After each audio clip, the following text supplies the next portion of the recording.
गांधारी और धृतराष्ट्र को अपने पूर्व जन्मों के पापों का फल 101 जन्म में भोगना पड़ा था।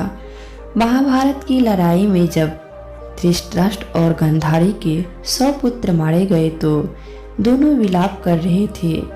तभी भगवान श्री कृष्ण आए। गांधारी ने क्षोभ पूर्वक भगवान कृष्ण से कहा, तुम्हारे रहते हमारे 100 पुत्र मर गए। तुम चाहते तो महाभारत को रोक सकते थे। भगवान कृष्ण ने विनम्रता पूर्वक कहा, भावी प्रबल है, होनी अटल है, यह सब होना ही था। धृतराष्ट्र ने कृष्ण से कहा, यह हमारे किस पाप कर्म का फल है कि हमारे जीते जी हमारे 100 पुत्र मर गए। मैंने तो जीवन भर कोई पाप नहीं किया है। भगवान कृष्ण ने कहा, यह पूर्व जन्मों के कर्मों का फल है।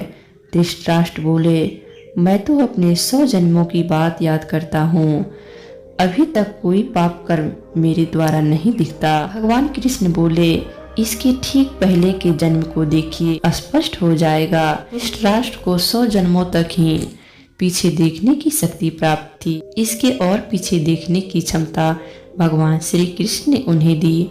धृतराष्ट्र ने अपने 101 जन्म को देखा तो पाया कि उस जन्म में वह राजा था। एक साधु ने उसे यात्रा पर जाने के पहले उसे हंस धरोहर के रूप में रखने के लिए दिए थे। एक बार धृतराष्ट्र बीमार पड़ा तो वैद्य ने उसे हंसिनी के 100 अंडे खाने का निर्देश दिया। इसके लिए धृतराष्ट्र तैयार नहीं हुआ, परंतु उसकी पत्नी अमानत के रूप में रखी हुई हंसिनी के एक एक अंडे को प्रतिदिन सब्जी में डालकर देने लगी। धृतराष्ट्र को सब्जी बहुत अच्छी लगती थी। वे स्वस्थ हो गए। जब 100 अंडे का भोजन धृतराष्ट्र ने कर लिया तब उसकी पत्नी ने सब्जी में अंडे देना बंद कर दिया। अब धृतराष्ट्र को सब्जी का स्वाद अच्छा नहीं लगता था। एक दिन उसने पत्नी से पूछा, पहले सब्जी कैसे बनाती थी? पत्नी ने सारी कहानी कह सुनाई।